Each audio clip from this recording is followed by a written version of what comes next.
If you have a smart speaker, you have access to the entire world of NPR and St. Louis Public Radio. All the latest news and all the captivating stories. Activate our voices with yours by telling your smart speaker to play St. Louis Public Radio. The 2023 Missouri General Assembly session is about to reach its halfway point, and thus far, both chambers have been able to move significant legislation, including a bill aimed at curtailing some foreign companies from owning Missouri farmland. State Senator Rusty Black is playing a key role in that bill's trajectory, and the Chillicothe Republican joins us on the latest episode of Politically Speaking to talk about why that ban is needed and whether it can pass constitutional muster. Let's hit the music. This is the Politically Speaking podcast, the definitive show about Missouri politics. My promise to St. Louis was that I would do the absolute most for each and every person, starting with those who have the very least. What I wanted to do was look and see what other states are doing. We have to be willing to change those laws, that they are balanced and they affect everybody equally.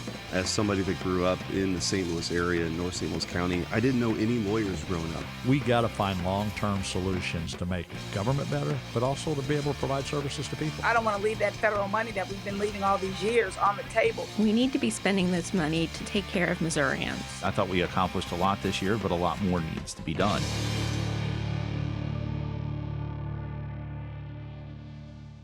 And welcome to Politically Speaking. I'm your host, St. Louis Public Radio's Jason Rosenbaum. Joining me from Jefferson City, she covers politics and the wacky Missouri legislature for St. Louis Public Radio. Sarah Kellogg. And joining us for the first time, he is the senator for the 12th District, which encompasses the great northwestern part of the state. Our guest today is Rusty Black. Tell us a little bit about yourself. What did you do before you decided to run for the legislature, and what prompted you to get involved in Missouri politics in the first place? Well, my previous career, I was an agriculture education instructor, or ag teacher, we call it at home, and that includes the student organization FFA. So if a lot of people do not understand agriculture education, there are several people within our state understand FFA, and those are the kids with the blue jackets that at one time it was considered future farmers of America. Now the three letters, it's about agriculture and developing the agriculture industry. So I spent 33 years doing that. 5 of those were at a school, we just talked about Maryville, Nottoway Holt. Nottoway County's where Maryville is at. Holt County's where Swan Lake, no, not Swan Lake. It's now called Lost Hills, a National Wildlife Refuge is at. So I taught there 5 years, and I left there and went to Chillicothe and completed 28 years of teaching there. And during my time in ag teaching, I really was interested in politics in high school. When I was a sophomore, I wrote on an index card, I want to be governor of the state of Missouri. And I started down a path interested in that, and just things happened while I was in college, et cetera, that made me decide I didn't want to be involved in politics, and ended up being an ag teacher. But my entire time, my teaching career, I was very active in the legislative side of representing ag teachers, career tech ed teachers, as well as active in farm commodity organizations. So I continued to know what was going on in Jeff City and visit Jeff City and even Washington, D.C. So my interest in politics didn't start the year I retired from agriculture education. You first ran for the Missouri House in 2016. What prompted you to run for office? Oh, as I said, Sarah, it was, if you would ask me in 2000, what are you going to do when you retire, I was going to tell you run for state rep or state senator.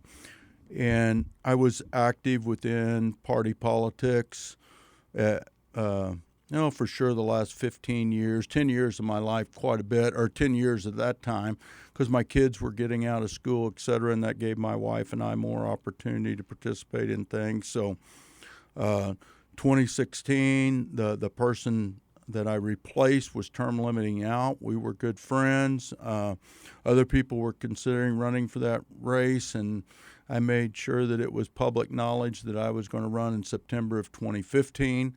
so that I could hit the ground running whenever I finally retired in June. And, from July 1st to whatever day in August the primary was, there wasn't much time. So I did as many things as I could in that year to try to let people know I had interest in that seat. So that's how that worked.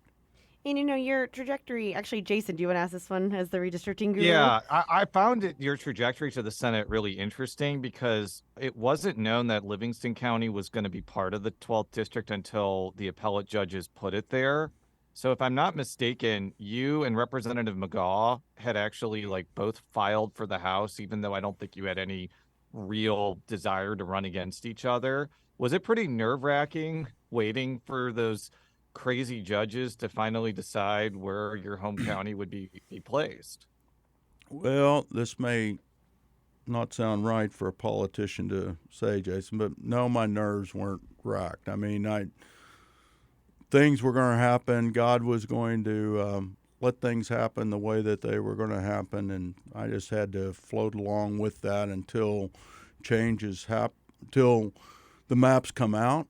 There was a lot of discussion about Livingston County and Caldwell County being placed back into Northwest Missouri at the beginning of the process of redistricting, because where we live at, Livingston County, Caldwell County, for sure, that is part of Northwest Missouri. And at the time, we were part of the 21st Senatorial District, which starts in Warrensburg.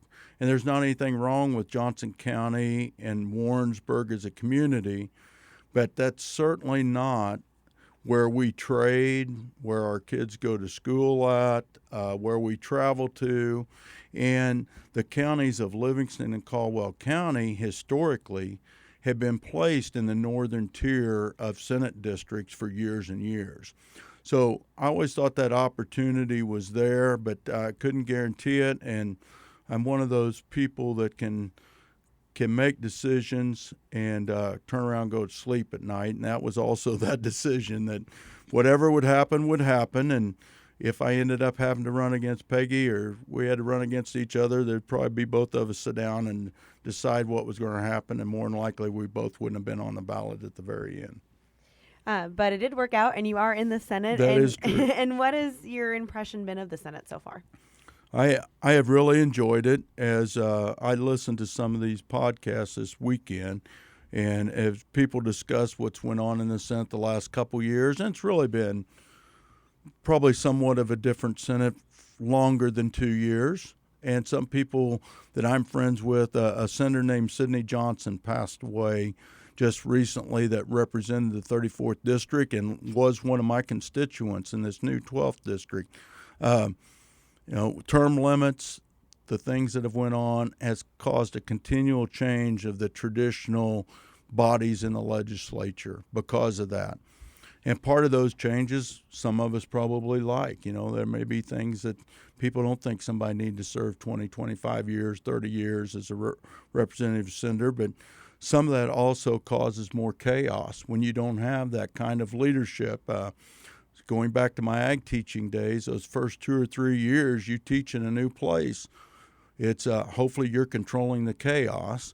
And then after you've been there a little longer, what may look like chaos on the outside is not chaos. It's something getting done. So I have been really happy with what's went on. There's been days that we've had 2 or 3 filibusters, but in my mind, those things have happened for their purpose, not just because of personality conflict. It may have included that, but that wasn't the entire reason. It was with some form of legislative purpose rather than just somewhat, I'm going to use the word hate, that's probably unfair, but sometimes just because personalities get so bad that we decide to stop things. So moving on to foreign ownership of farmland, that was something the House has talked about already. I'm curious, you've been involved in legislation aimed at curtailing companies from certain countries from owning Missouri farmland. Can you explain what your legislation would do? My legislation would return law back to 2013 when the legislature changed it, allowing foreign ownership to go from 0 to 1%. So it would go back to zero, and B, the exact same wording, I'm going to say primarily, the exact same wording at that point in time that allowed zero foreign ownership of ag property, ag land, production land in our state. And that is something that there's a lot of things during this conversation that people, even when people get upset with me one way or another on this discussion, I think that looking at the statutes and understanding what's real and what's Facebook real, it's important to understand what we're talking about in our state. Farmland is land that's used for production of ag commodities, and it's in statute the word alien. I've had people get upset because I've used that word alien, but it's part of the statute. It's not what we fight about on TV and argue about on social media. There's a definition that determines resident alien in our statute. So we need to use those terms when we're trying to get the best possible product passed. And then, as you well know, an important reason for me to be involved in it, Smithfield Foods is located, the production facilities on the swine side, many of those are located in this senatorial district. The other county associated with those is in Cindy O'Laughlin, Senate District 18, and that's a tremendous amount of jobs and economic development in our part of the state that would not be replaced if for some reason we got to the point where we thought we could force any kind of divestiture. So I thought it was important for me to be involved in the conversation, and the simplest thing would be just take it back to what it was, which would be zero, and we'd be done with this discussion. I'm sure there'd still be television ads about it in the future, but overall, we would be back to zero. So we'll get to Smithfield in a second. We have a couple questions on that. I guess my question for you is, so you want to go back to zero. The bill that the House passed reduces it to 0.5%. What do you think about that change, or do you really just want to go back to what it was before? I'm one of the people that do not see a difference between 0.5 and going to zero, because what is the 0.5 there for?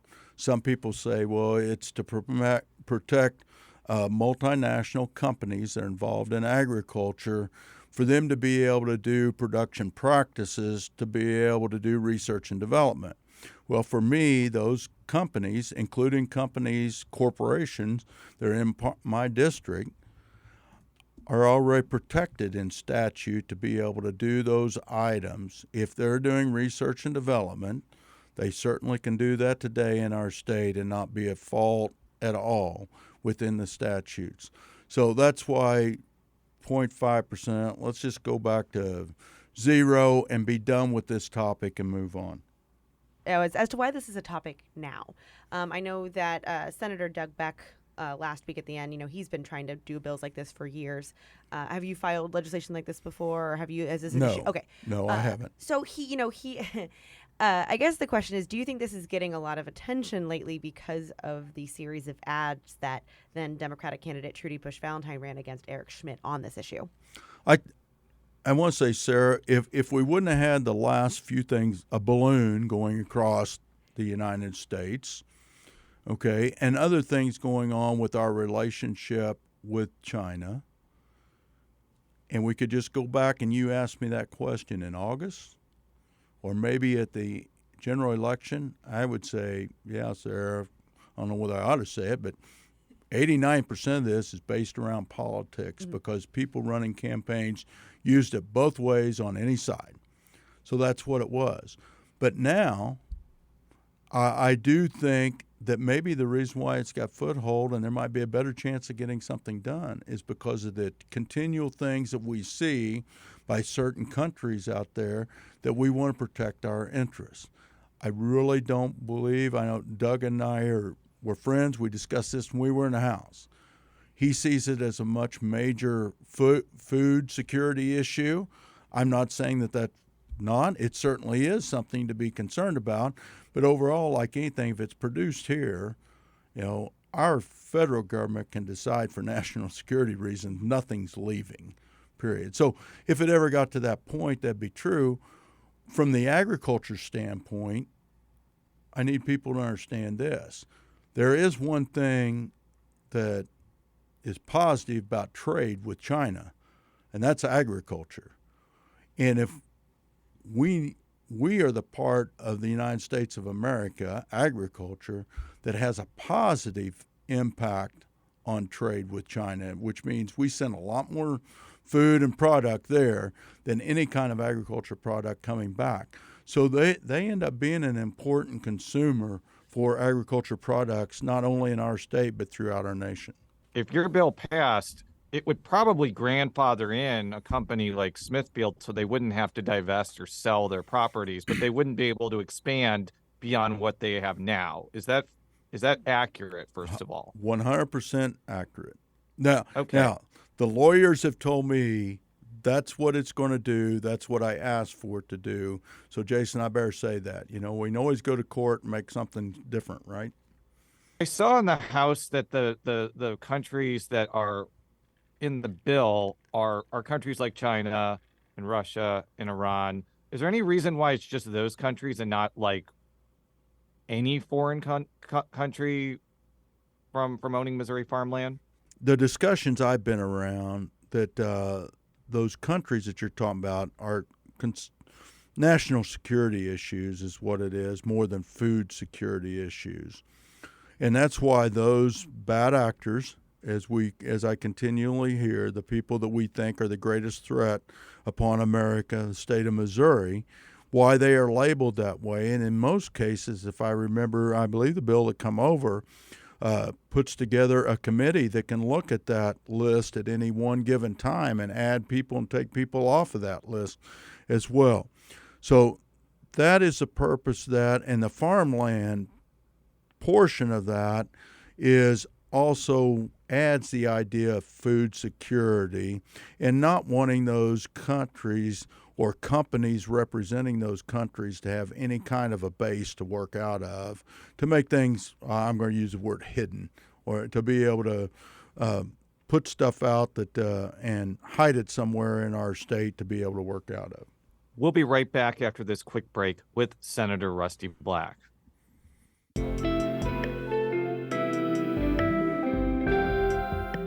The Gateway brings you the day's news each weekday from around the St. Louis region and the state capitals in Jefferson City. Our schools are accredited. We don't need this bill. And Springfield. How many more years must pass before lawmakers see time is of the essence? I'm Abby Larico. Join me each weekday for The Gateway on the STLPR app or wherever you get podcasts. And we're back on Politically Speaking with Senator Rusty Black. He is a Republican from Chillicothe, Missouri, home of sliced bread, and Jerry Litton, by the way. Yes, you got a couple extra Chillicothe, carrots there. Missouri, in a podcast about Missouri politics and not mention Jerry Litton. It's like sacrilegious, basically. Well, there's even people that I work with down here. Now, I've been part of the Republican Party all my life. I was the oddball sitting at my kitchen table when I was growing up. And many people, even people around Jeff City, point to that tragedy as maybe being the beginning of the flip in our state from being a Democrat-controlled state to a Republican-controlled state, that was a major impact at that time in political history. And for listeners that don't know what Senator Black is talking about, Jerry Litton was a congressman for the 6th Congressional District. He and his family died in a very tragic plane crash right as he won the U.S. Senate Democratic primary in 1976. Some say if he would have lived, he might have become president of the United States. I know that sounds hyperbole, but he was apparently that good. Well, even his chief of staff will not say that. He was maybe interested in that, but there's a lot of things got to happen. But if I remember my history correctly, isn't that when we have Senator Jack Danforth, if I remember right? And you are correct. There were people that thought that maybe if Jerry would have lived, that there could have been a different outcome at that in that November. Well, going back to present day, there are a lot of other issues that are going to be top of mind when legislators return from spring break in mid-March. You are a member of the Senate Appropriations Committee, so the budget process is probably going to accelerate pretty rapidly. What's kind of your general impressions of Governor Mike Parson's budget proposal, and what do you think are going to be the conflicts that people should expect when that process ramps up? Well, overall, I think the governor has a lot of ground force support of proposals in the governor.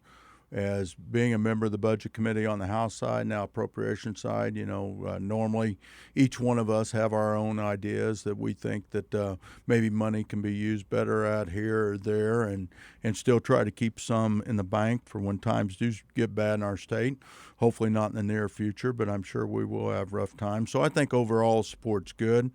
Of course, dealing with Missouri Department of Transportation, there's a lot of strife there over a lawsuit, and the legislature's ability to be able to weigh in on questions on how to spend money. So I think that will continue to go on.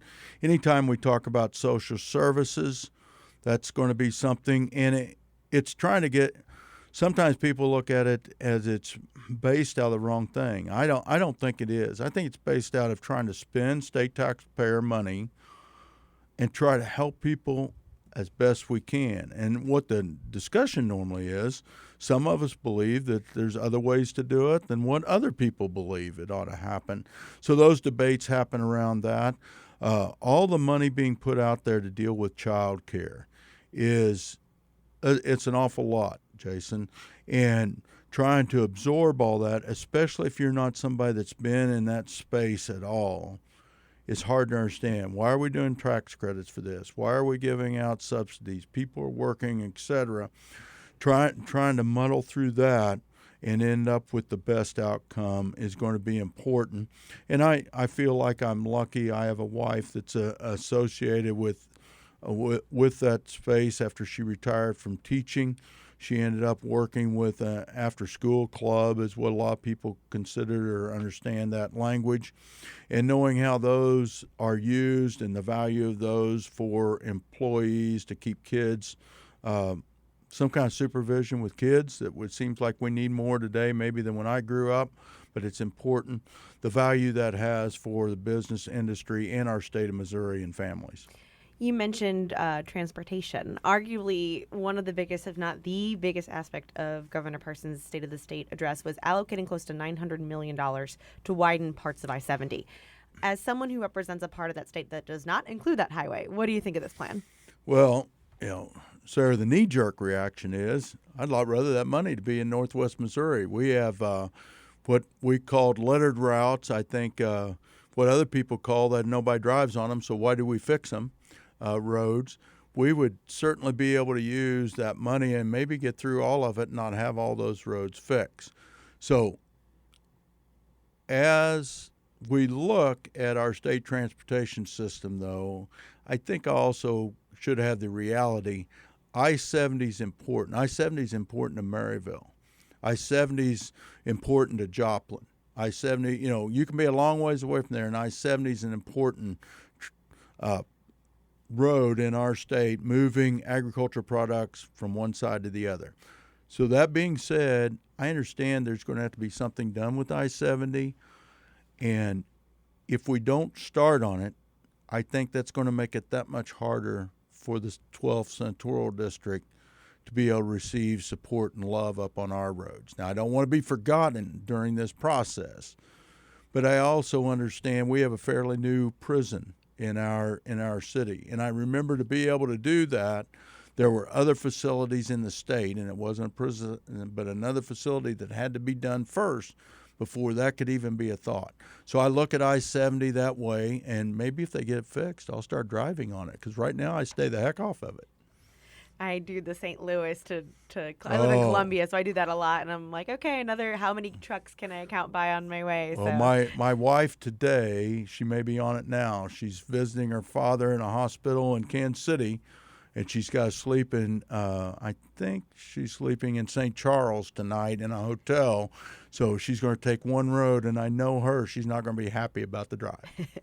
Another bill, one bill that seems to be moving through the process would extend Medicaid coverage to postpartum mothers. The bill ended up making it out of Senate. It had some changes to it from committee to the floor. It left some Democrats pretty unhappy. Do you foresee that bill changing in the House before it heads to Parsons' desk? I for sure understand there's going to be conversations about it because it doesn't. There's been, since I've been here, and you're probably one of the two of you for sure and look back and tell me that I'm wrong, but there was a bill passed that went consent, got to the governor's desk about a week or two after spring break. And to think that's the only thing like that I've ever seen happen since I've been here. So I'm answering your question. There's going to be discussion, there's going to be debate, and more than likely there's going to be change. Will that change? Hopefully that change, if it happens, is a change that happens with both sides coming together and come up with the best possible outcome. Yeah, I think, talking to some House members, it seems like they want a little bit cleaner language because, in particular in this Senate bill, it says that nobody who receives a service that is in violation of state law would be eligible for the Medicaid benefits. And, Democrats believe that's a reference to abortion. That could run into trouble with the Biden administration. Why include that provision if it could jeopardize the whole proposal? Well, you didn't need to reread it to me. I certainly have received enough. Everyone read it. And I've received plenty of correspondence about it before and after the amendment was placed on. Yes, I understand people are concerned about it, but we do all kinds of things that has to go through CMS to happen. And as you said, CMS now is run by President Biden, a Democrat. Will that cause it not to be allowed?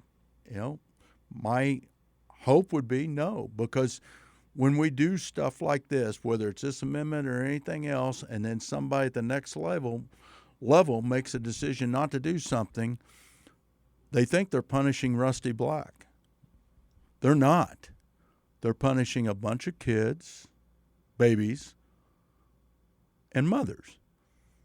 Now, is that the intent, to punish them? Because they're the only ones going to live that outcome and receive that. So I guess that's my response. I hope the people think the reason for this is to help babies and mothers live. We need to do it. This part is not worth harming that group of people. So we're recording this on Monday, March 6th. There's some expectation that there's going to be legislation that's going to come up on the Senate floor involving barring transgender girls from playing girls' sports. It may bar what's known as gender-affirming care for minors. What do you make of these proposals, and why do you think that these issues have gotten so much attention and so much focus over the last couple of months? You see it as last couple months. I see it going on for at least 3 to 4 years now, and really exploded more during COVID time and the time that the kids were out of school. And Jason, I think it's that simple. Parents, citizens, I got grandparents getting a hold of me over these issues. And for some reason during that time when we were at home and quit running to the park or whatever else we were doing, people become so much more intense on what was going on with their children and grandchildren. And the slightest little thing that they saw that they disagreed with, sometimes they dug on deeper down a hole. I'm not always sure that they come up with factual information, because I certainly this weekend got criticized about stuff from a friend because it said it on Facebook. Well, Facebook wasn't, what they read wasn't 100% accurate, but there was no really arguing or backing out of that because they'd read it on Facebook and it's real. So you may think, well, he's trying to get around it, but no, I think that's what it is. I think the issues were before, but I think during that time, and then it is just compounded and kept in front of the people. My mother cares about this stuff now, and I'm going to tell you 3 years ago, living where she lives at, she probably didn't even know there was a possibility of that going on. But now she's concerned about it. So I think that's really what it is. And I do have people at home. It's not me making it up. It's not people in the Republican Party, and it's not people in the Democrat Party. There's all kinds of people actively saying you need to do something about it. And what we got to hope that we do at the end is when we do, if we do something about it, we do something that does the least amount of harm as possible, which means hopefully no. And no matter what that answer is, people can point, this is harm, that's harm, and that'll be debated forever. Yeah, and I think that's been kind of the criticism among mainly Democrats, that especially with the transgender girls playing girls sports, there really aren't that many examples of that happening in Missouri. And it may be something that is being talked about nationally, like maybe on Fox News all the time, but it isn't like something that is seen as a problem in Missouri. When these bills first came up, the Missouri Independent reported there were more bills filed banning trans girls from participating in girls' sports than there were trans girls wanting to play sports in Missouri. So I think that's what Jason's getting at. Like, is this really kind of as big of a priority as it's been told? Is that right, Jason? Yes, and I'm sorry, my question was very inarticulate. No, well, if it affects one child, and this is either a transgender kid wanting to play or somebody that isn't transgender that feels like that there's undue competition or inability to compete, to them it's the most important issue if there's only one in our state. So we in the legislature have to try to come up with a decision, whether there's nobody going to be in 100% agreement with this decision, that tries to, and I when I use this, it seems like I'm just pulling it off of social media, protects women's sports. I have a young lady at home. I taught her mother, and she's a lady wrestler. And there's boys wrestling and there's ladies wrestling. And this young girl, she's sophomore in high school and doing very, very well. I think she ended up second in the state this year. But I do understand, as somebody that had two sons involved in wrestling, and one of them would be in her weight class, that it probably, although this young girl has all kinds of technique and talent, it would not be easy for somebody to beat her. But it would, in my mind, be unfair if she has to wrestle against a male. There's going to be a lot of opposition in the Senate. And I think that this could be an issue where some Democratic senators will filibuster until there is some sort of agreement that they're not happy with, but they're willing to let it pass. Do you see like any specific point where that actually happens, or is this just going to be such an intractable opposition that it either doesn't pass or you have to use a previous question in order to get something through? I believe on this individual issue that there probably will be a filibuster involved, and there will probably be some agreement that all parties that are associated with the negotiating can live with and be passed. I do believe that will happen. I've not made it, of course, to the part of leadership where I know what's going on at all, so it's all something that I guess. But at the same time, I see this as being the outcome. And I see that as a new senator showing up here. Isn't that the ultimate purpose of a filibuster, is to try to make sure good legislation is passed and negotiation goes on with some pressure of time associated with that? Well, Senator, it was a pleasure talking with you today. And thank you so much for coming on the show, and we are looking forward to having you back. Just thank you guys very much for inviting me to be a part of it. I really was shocked. I didn't honestly think that probably people in your area worried too much about Northwest Missouri and what's there. Oh, you were wrong. 100%. Like, I've been to Northwest Missouri several times because my wife went to a library conference at Northwest Missouri State University. Yes.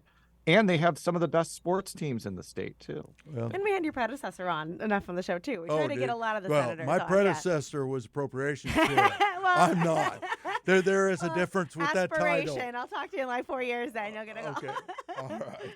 Politically Speaking is a product of St. Louis Public Radio, which is part of the University of Missouri St. Louis. You can find all of our political coverage at stlpr.org. Senator, is there any way for people to follow you on Facebook, Twitter, or any other place on the internet where you want to be found? Well, I am on Facebook, but I do have a political side, Rusty Black for Missouri, and primarily on the other side, I'm Grandpa. Thank you very much for being on the show, and until next time, so long. Thank you.